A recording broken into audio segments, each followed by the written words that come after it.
these people are interested in actually doing whatever we've talked about in their own lives, and implementing upgrades in the details of their everyday lifestyle and the way they look at things, consciousness, everything, not just being able to recite the bad stuff going on, but what you can actually do about it, and then they do it, which is kind of exciting.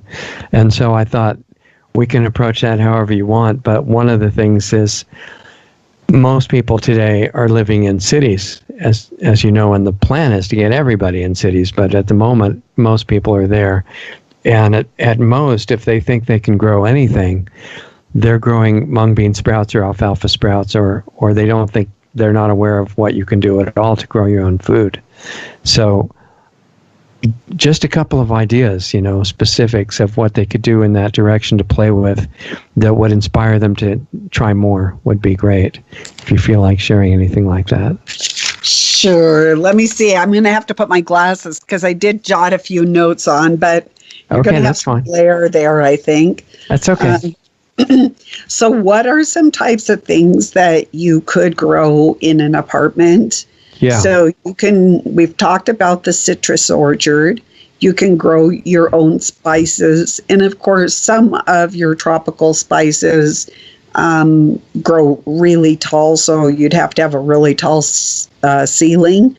But I grow allspice and aloe, and there's a lot of different spices that you can, or spices and herbs that you can grow. I love lemon verbena.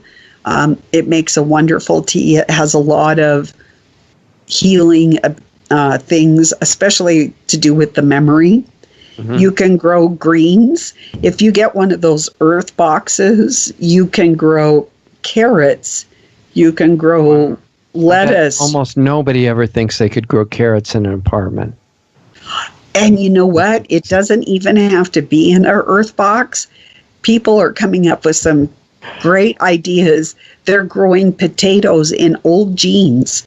And so they cut off the legs of the jeans. They fill the part with the zipper and all that with soil, and they put potatoes in there and they grow them in their kitchen. It's just fabulous. So what, they hang them from something or something like that? No, these they just have them down, but you're already reading my mind. You're jumping to the hanging gardens, but I'm not quite there yet. Okay. So you'll have to wait for just a second. You could grow your own coffee. Now, the one thing with coffee is they like iron. They are kind of nutrient pigs, let's say. So you just have to know that if you're going to grow your own coffee, they're going to take some nutrients that you'll have to buy.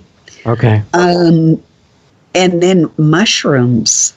You know that you can get mushroom cultures and grow mushrooms, your own, whatever. You can grow oyster mushrooms or your shiitakes or your button mushrooms in your own house. Now those, you don't need plant lights either, right? No, they actually... So when my dad worked in Sacramento, we had a house, multi-level house over a cliff, over the Feather River. And there was this door in my parents' bedroom that opened into the cliff. And that's where we grew our mushrooms. I mean, you don't have to. You could grow them in a closet. Yeah, they can be in total darkness, right? Absolutely. Yes. Yeah. Wow. So those are just a few of the ideas of what you could grow. And then some ideas that you could brainstorm on is think vertical growing. That maximizes your space, especially in an apartment in an urban environment. Check out YouTube. Let's see. I looked up favorite. Let's see, apartment food growing ideas. If you look that up, apartment food growing ideas on YouTube, they just have a ton of really creative ideas. And we already discussed the jeans. There's all sorts for unusual containers. You can do plastic, you can do terracotta, but people take in, I mean, let's say you have an old wheelbarrow you're not using, or any type of thing. You could go to your local recycle and turn it into a plant container that is very decorative for your apartment. Remember that plants don't like wet feet. So whatever container you get, when you water your plants, the tendency is, let's give them a gallon of water and let them sit in 2 inches of water. Yeah. What that does actually is it kills the root system. Yeah.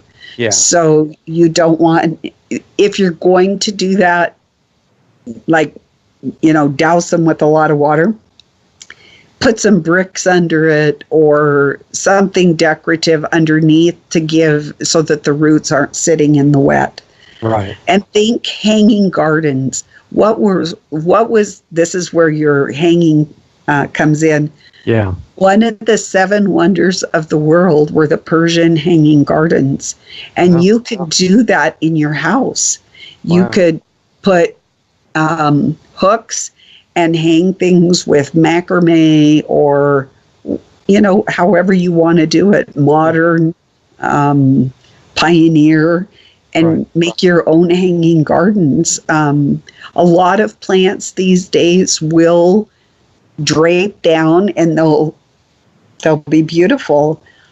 We've talked about growing in the dark. There are plants that like to grow in the dark, and they're edible. So if you've got, like, I call I live in a log cabin, and it's huge logs.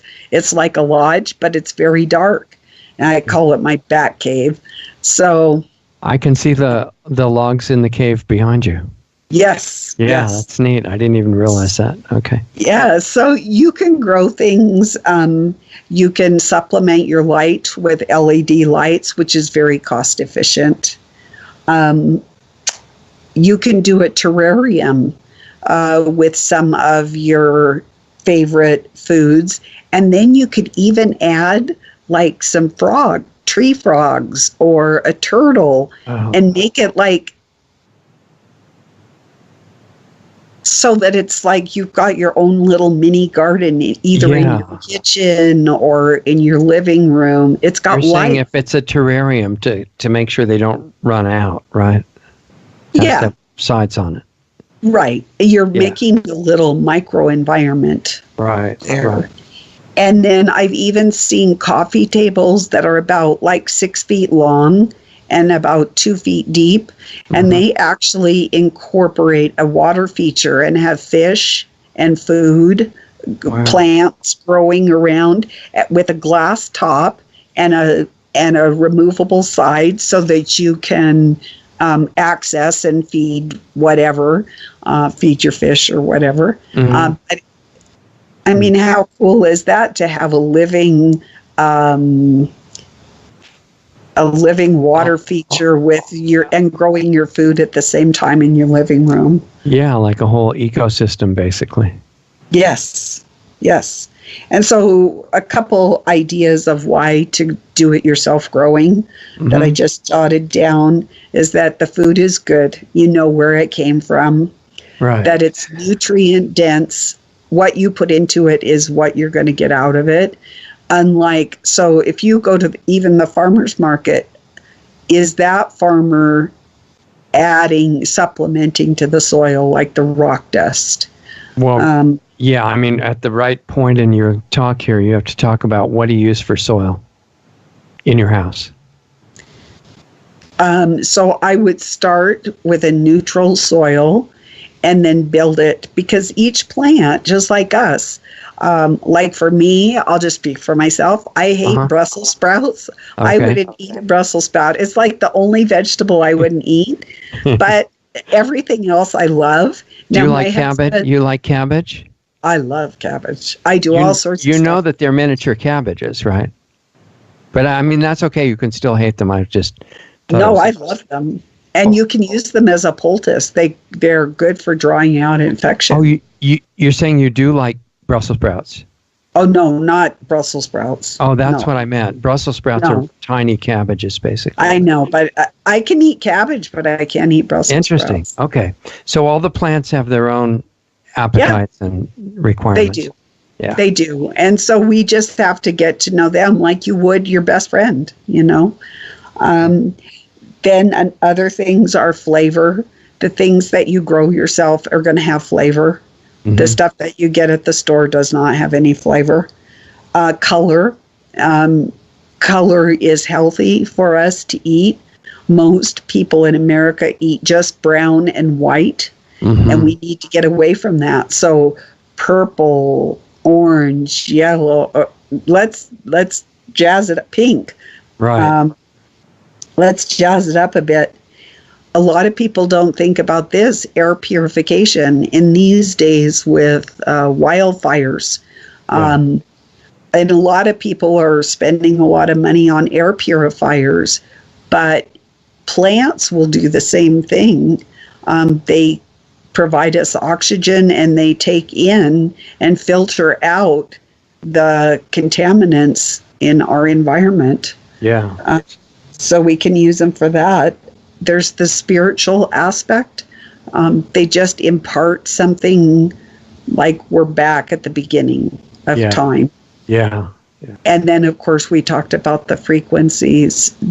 Each plant has their own frequency, and we have our frequency. The earth has its frequency. And so we're adding good frequency to what oftentimes is like a bad frequency environment. Right. So those are just some things I just jotted down about why you should grow your own, or at least think about it. Yeah, exactly. I think that's beautiful. And just one last thing I would ask you if you want to add.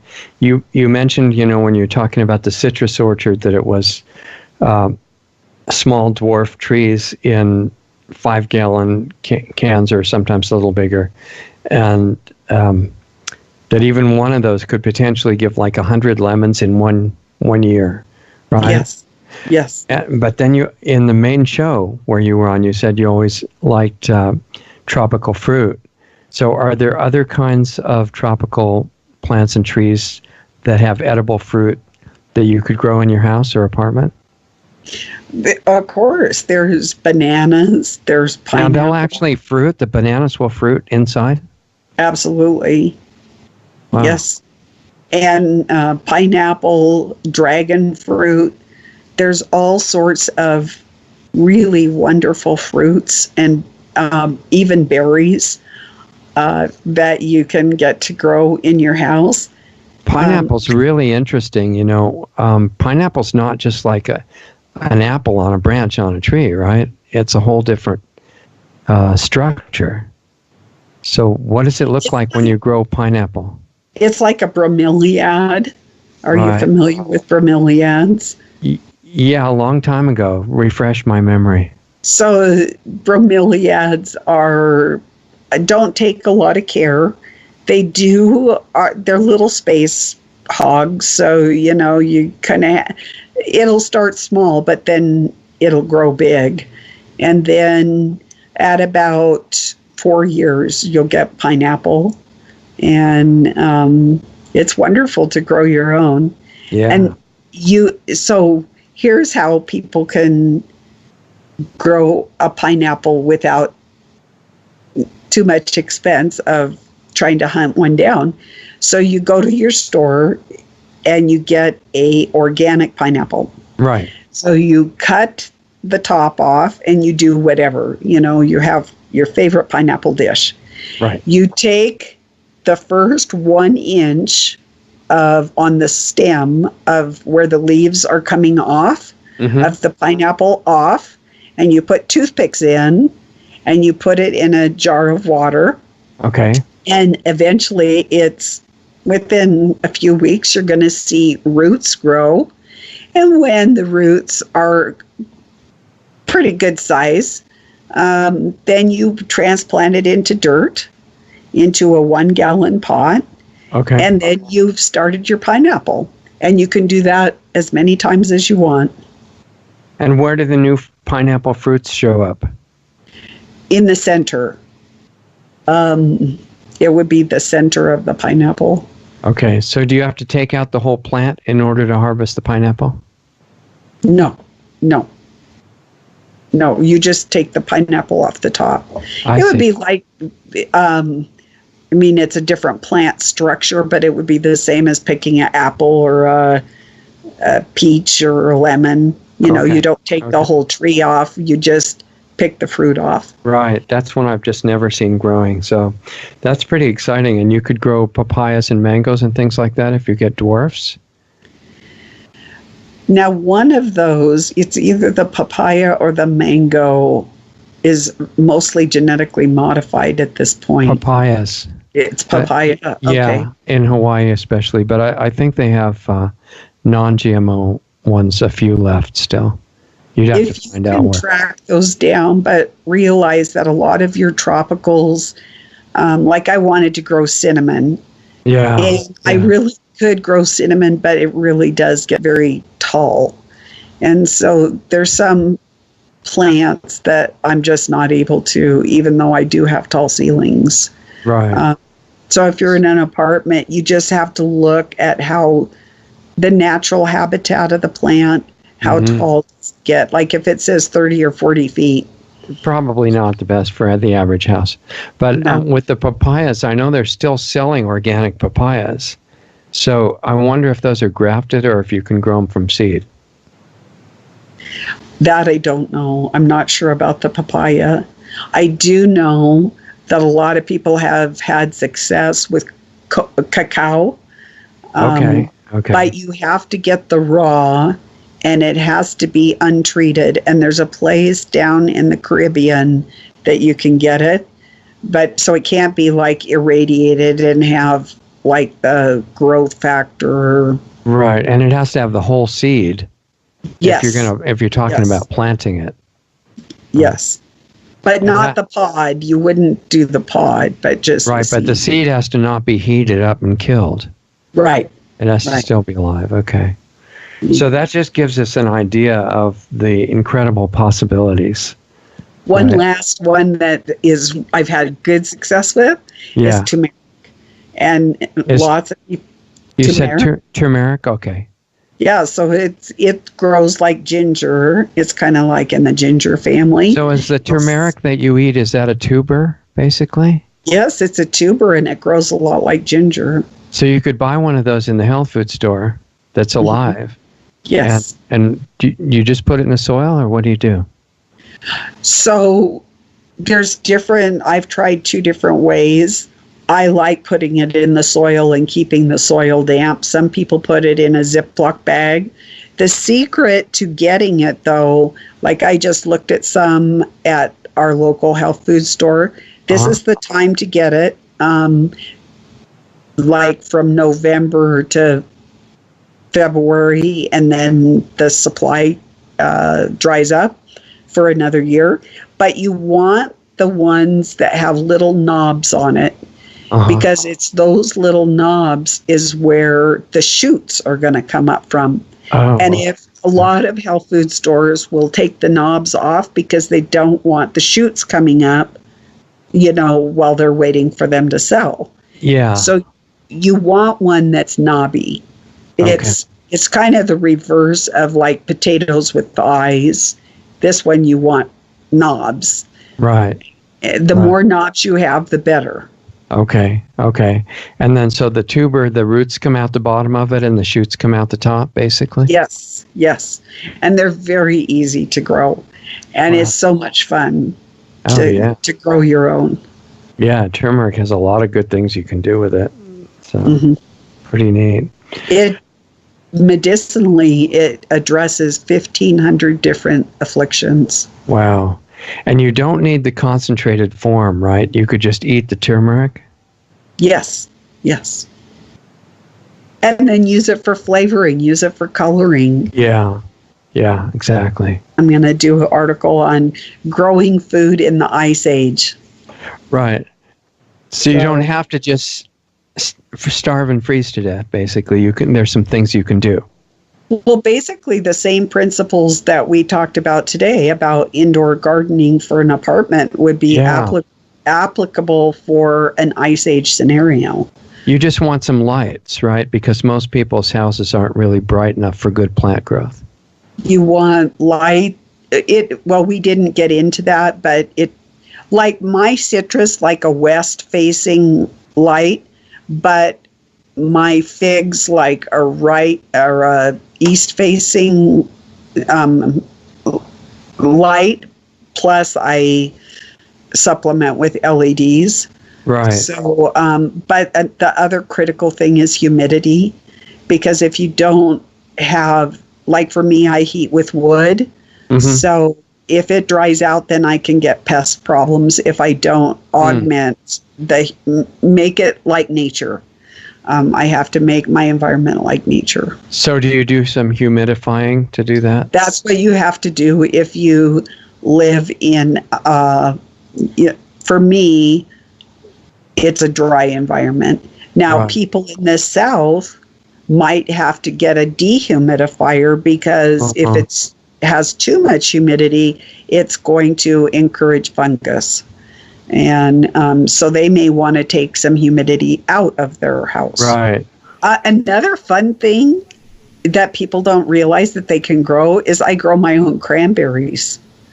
So Now don't they grow in water? that's what a lot of people think, but there's a bush variety that looks a lot like a blueberry bush or a huckleberry bush. Okay. And the cranberries are as big as your thumbnail, each cranberry. Wow. And Are they super bitter so you can barely eat them or not? no, they're tart, but they're not. They're not. Because a lot of times the one in the stores, I mean, you have to be pretty tough to eat them at all because they don't taste but good. see, these grow under the sun, in the sun, and you probably could grow them as a house plant in a enough container. light. Yeah. Wow, that's interesting. And they are so good. They are so good. Though, if you grow them outside, though, you have to put screen over because otherwise you'll have the birds because they're attracted by the red color.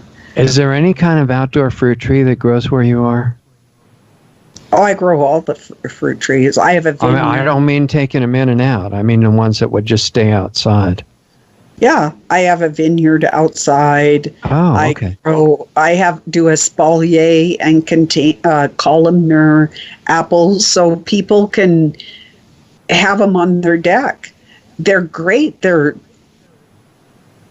We should have got on about columnar and espalier.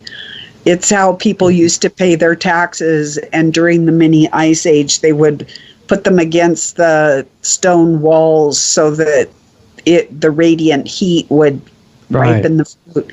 So you don't have to bring those indoors in the winter then? No, they just are. Wow. They're all out there. Wow. Yeah. Wow. And then I have stuff like the honeyberry. Honeyberries are like 400. Their antioxidants are like 400% more than blueberries. And I grow. Oh, what's that one that's orange? It's Siberian. I can't think of the name right now. Not goji, is it? It's not goji. They grow them in Siberia, and they use them as orange juice in Siberia because their antioxidant content is real high. Wow, interesting. LED lights, right, are the ones you're telling people that are good to use. Yes. Do they have all the frequencies of full spectrum? Yes. Although they found that the blue and pink, actually, if you have those lights as stronger, it will deter pests, like aphids. So that's just a... So how do you do that? You have to get special lights that are... There are special lights. You've just heard of it, yeah.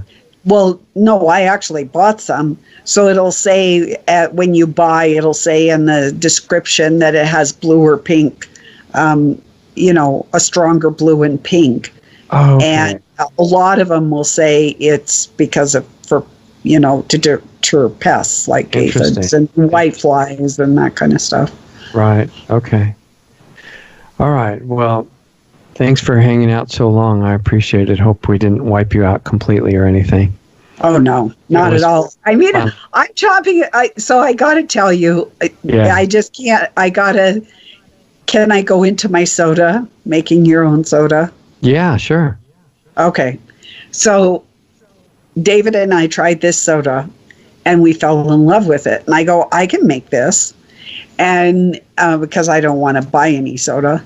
Yeah. And so basically what it is fresh ginger. And you could do the turmeric if you wanted to do the turmeric. But it's fresh ginger, lemon, organic lemon, cardamom, rose water, cayenne,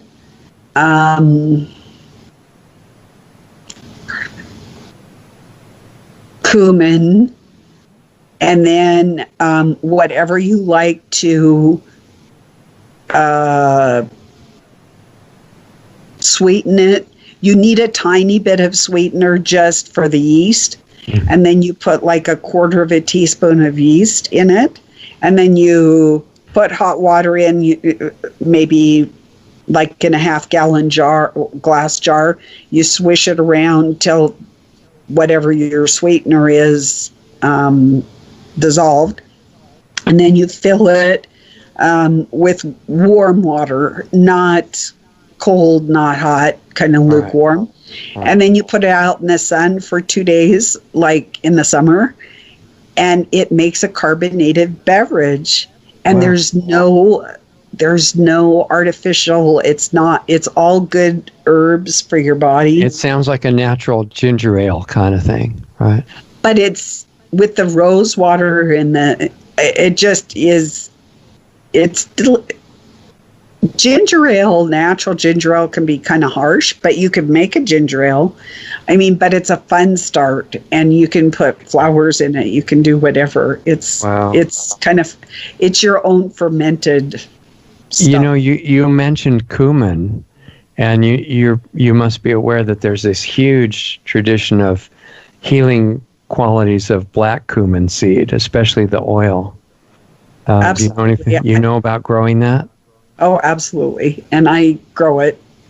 How do you? Well, I don't know about cumin, but I grow the black oil seed, which it's also called black seed. Love in the Mist has the black seed. Okay. It's the same as the cumin. Yeah. In fact, black seed oil is also black cumin seed oil. It's the same thing. I'm not sure the best way to get the oil out of it. I guess you'd have to press it, right? Yes. And then strain it and all that. But it could be done. So, okay. Well, that's a lot of neat stuff to absorb. And I would just refer everybody back to your website to learn a lot more and to take classes and find out about getting the soaps and all the other things that you've got. And that is... why don't you give your website once again so I don't make a mistake on it? It's shepherdsheart.life. LIFE, right? Mm-hmm. Okay, sounds neat. And hopefully we'll do another show soon on more about the herbs and other things that we want to talk about. Okay, sounds great. Thanks. Okay, talk to you then.